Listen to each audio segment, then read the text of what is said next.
กรรมาธิการเผยแพร่ศีลธรรมและปฏิบัติกรรมฐานศูนย์กลางภายใต้การชี้นำรวมของพระอาจารย์ใหญ่มหาเวทมเสนัย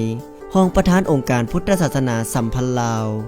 พระอาจารย์ใหญ่ศรีทนสยวงศ์สอนหัวหน้ากรรมาธิการพระอาจารย์อธิปไตยไมตรีจิตรองหัวหน้ากรรมาธิการฝ่ายบริหาร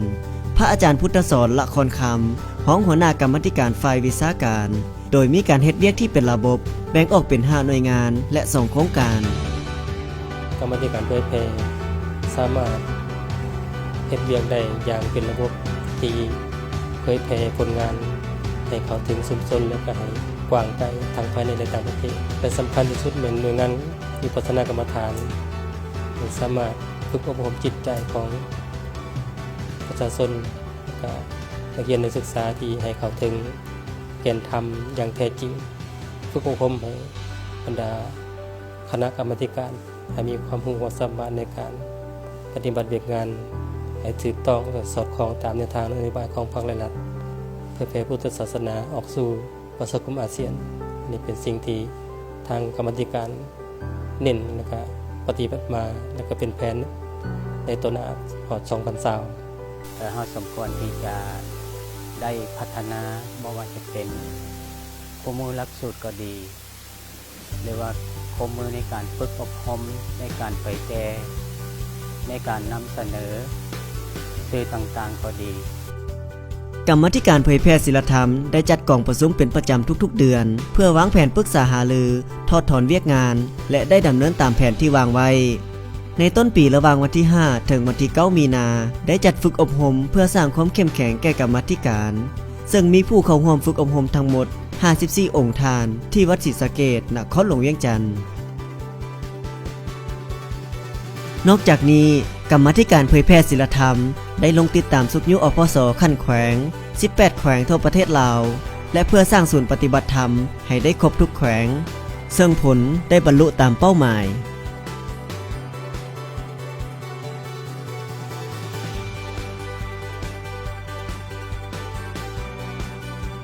ในวันที่23เดือน5 2018รับฟังการเผยแพร่แนวทางนโยบายของภาครัฐกับเวียกงานพุทธศาสนาที่ศูนย์ฝึกอบรมศูนย์กลางแนวละสร้างชาติวันที่6ถึงวันที่10เดือน6 2018จัดฝึกอบรมสร้างความเข้มแข็งแก่นักศึกษาสงฆ์ลาวที่ศึกษาอยู่ในราชอาณาจักรไทยในวันที่21ถึง22เดือน7 2018ระดมทุนเข้าวัดผาโอนครหลวงพระบางแขวงหลวงพระบางในช่วงเดือนตุลาได้ลงสุกยุเวียกงานอพส9ต่อเมืองและภาคส่วนที่เกี่ยวข้องทั่วนครหลวงเวียงจันทน์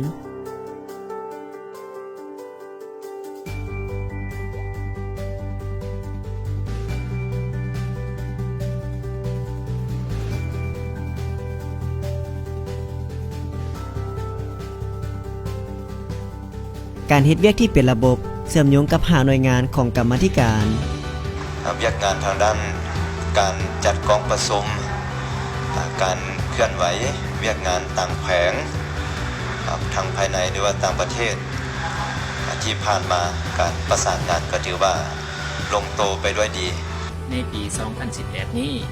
อันที่1ก็คือได้มีการจัดประชุมและวางตารางปฏิบัติร่วมกันในการจัดงานปฏิบัติธรรมหรือว่างานบรรพชาสามเณรอันที่2มาก็คือได้ลงสุขโยติดตามจากศูนย์กลางลงสู่ท้องถิ่นในแต่ละแขวงอันที่3มาก็แม่นได้มีการให้แต่ละแขวงได้มีการกำหนดเอาพื้นที่ในการที่จะจัดตั้งศูนย์ปฏิบัติธรรมหรือวิปัสสนากรรมฐานไปได้นิมนต์เอาครูบาอาจารย์โดยเฉพาะในเขตท้องถิ่นขึ้นมาฝึกมาอบรมในทาง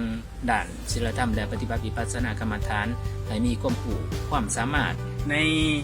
ระยะ1ปีผ่านมาได้จัดงานระดมทุนถึง2ครั้งคือว่าได้รับผลตามคาดหมายที่ได้กำหนดไว้แล้วก็ได้รับการอุปถัมภ์จากญาติโยมครอบครัวการนำภาครัฐพ่อแม่ประชาชนชาวพุทธเป็นอย่างดีในการจัดงานระดมทุนในนั้นก็ยังได้รับการ ติดตามเอาใจใส่จากคณะสีนำพ่อแม่ครูบาอาจารย์ในกรรมธิการเผยแพร่ งานพระไตรปิฎกที่ได้เฮ็ดก็คืออยู่ต่อหน้า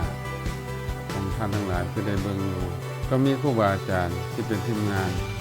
ได้มาเฮ็ดซอยกันกับประมาณ15องค์ตั้งแต่ปี 2017 มาฮอดมื้อนี้ข้อมูลที่อยู่ในคอมพิวเตอร์นี่ก็คือในคอมพิวเตอร์ก็คือครบ45เล่มแล้วแต่ว่าที่เป็นเล่มจัดเป็นเล่มเป็นหัวได้12เล่มถ้าแม่นบ่มีหยังขัดข้องปีหน้าก็คือปี 2019 ก็อาจจะแล้ว ผลงานที่ได้กระทำที่ได้เฮ็ดเพื่อเผยแผ่แก่สังคมนั่นบ่ว่าจะเป็นผ่านวิทยุก็ดีสำหรับรายการโทรภาพรายการสาธุธรรมซองลาวสตาร์ก็ดีรายการพุทธธรรมนำชีวิตโทรภาพแห่งชาติลาวซ่องหนึ่งก็ดีทีมงานสื่อพยายามที่จะพัฒนาหลายรูปแบบบ่ว่าจะเป็นสื่อที่ผ่าน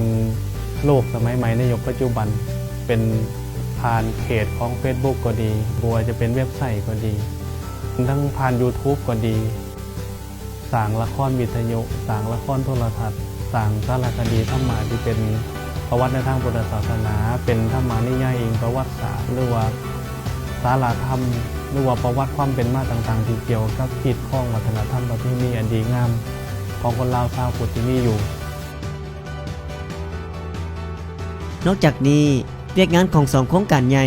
ภายใต้กรรมาธิการเผยแพร่ศีลธรรม 1. โครงการพุทธศาสนาเพื่อการพัฒนาคพพ. หน่วยงานใหญ่ก็คือเวียกงานกรรมฐานเวียกงานธรรมสัญจรพัฒนาชุมชนสื่อและประชาสัมพันธ์และก็เวียกงานฝึกอบรมซึ่งปัจจุบันนี้ปี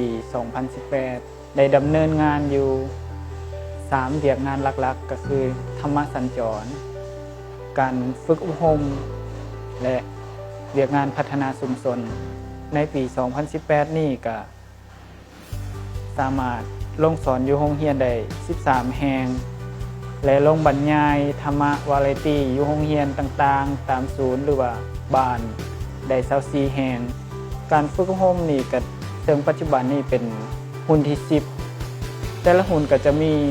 ทั้งพระคฤหัสถ์และแม่ขาวเขามาฝึกอบรมบ่ต่ำกว่า30องค์หอดปัจจุบันนี้ได้มีศิษย์เก่าอยู่ในทั่วประเทศ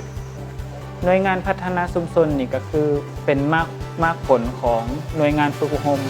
คือหลังจากที่เพิ่นได้มาฝึกอบรมเป็นระยะเวลา3เดือน4เดือน5เดือนหรือว่า6เดือนตามหลักสูตรของแต่ละปีซึ่งว่ามีการปรับเปลี่ยนไปต่างๆกันเพิ่นก็จะลงไปในท้องถิ่นของเพิ่นเองไปนำพาชาวบ้านเฮ็ดกิจกรรมต่างๆเกี่ยวกับการพัฒนาสังคมซึ่งอยู่ในนั้นก็เพิ่นได้เฮ็ด3เวียกใหญ่ๆก็คือเวียกงานกรรมฐานหรือว่าเวียกงานเผยแพร่ศีลธรรมเวียกงานการเกษตรการปลูกผักปลอดสารพิษการเฮ็ดปุ้นชีวภาพการเฮ็ดน้ำหมักชีวภาพใส่เข้าในการเฮ็ดเกษตรเพื่อเป็นการเกษตรที่ว่าปลอดสารพิษและนอกจากนั้นก็เป็นเรื่องของการอนุรักษ์รักษาป่าไม้การปลูกป่าทดแทนการบวชหนองการสร้างวังสงวนต่างๆโดยให้ชาวบ้านและก็อำนาจปกครองบ้านเมืองเขาร่วมกิจกรรมนี้ก็เป็นผลดีหลาย 2. โครงการเมตตาธรรมมีวัตถุประสงค์เพื่อระดมพระสงฆ์สามเณรให้นำพาชุมชนป้องกันตนเองจากปัญหาโรคเอดส์และหลุดพ้นผลกระทบจากปัญหาดังกล่าวโครงการเมตตาธรรมจึงพลันขยายออกเป็น5เวียกงานในนั้นก็มีอันที่1ก็แม่นเวียกงานซอยเหลือผู้ได้รับผลกระทบจาก HIV เอดส์2ก็เป็นกิจกรรมสิ่งเสพติดและ3ก็เป็นกิจกรรมต้านการค้ามนุษย์กิจกรรมที่4ก็เป็นสิ่งแวดล้อมกิจกรรมสุดท้ายกิจกรรมที่5นั่นก็คือสื่อและประชาสัมพันธ์ในเวียกงานดังกล่าวทางโครงการเฮาก็ได้จัดพิมพ์ปึ้มคู่มือการสอนรักษาชีวิตทางพุทธศาสนาและก็ได้สร้างสื่อในการเผยแผ่ต่างๆภายในโครงการซึ่งปัจจุบันนี้โครงการเมตตาธรรมผู้ที่รับหน้าที่ ในการเป็นประธานก็แม่นทางพระอาจารย์อธิปไตยไมตรีจิตและก็ในโครงการมิตรธรรมของพวกเฮามีพระอาสาสมัครจำนวน40องค์ภายในนครหลวงเวียงจันทน์สร้างร่วมบางนาเวียกใดดังนี้เนาะ1ก็แม่นได้ลงสอนทักษะชีวิตทางพุทธศาสนาได้11แห่งเนาะได้11แห่งในนครหลวงเวียงจันทน์และกิจกรรมที่2ก็แม่น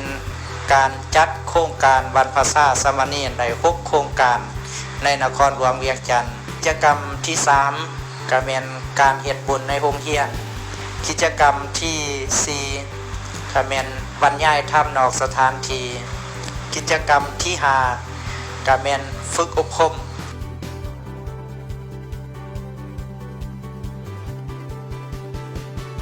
กิจกรรมที่6ก็แม่นบุญประจำปีของโครงการมิตรธรรมโดยได้นำเอานักเรียนจากแห่งต่างๆภายใต้โครงการมิตรธรรมในจำนวน10กว่าแห่งหันได้มาแข่งขันกันสูตรสารพันเพื่อเอาของรางวัลและทุนการศึกษากรรมาธิการเผยแพร่ศีลธรรมและปฏิบัติกรรมฐานศูนย์กลางหน่วยงานสื่อได้ผลิตสื่อมีเดียทุกรูปแบบบ่ว่าจะเป็นรายการข่าวกรรมาธิการสื่อธรรมะสารคดีพุทธศาสนาและอื่นๆนำเสนอผลงานของกรรมาธิการเผยแพร่ศีลธรรมซึ่งสะสมไว้ให้พุทธศาสนิกชนรุ่นหลังได้ศึกษาเข้าถึงง่ายและคงอยู่ดนนานห้องการวัดทัดหลวงเหนือเมืองไซเสถานครหลวงเวียงจันทน์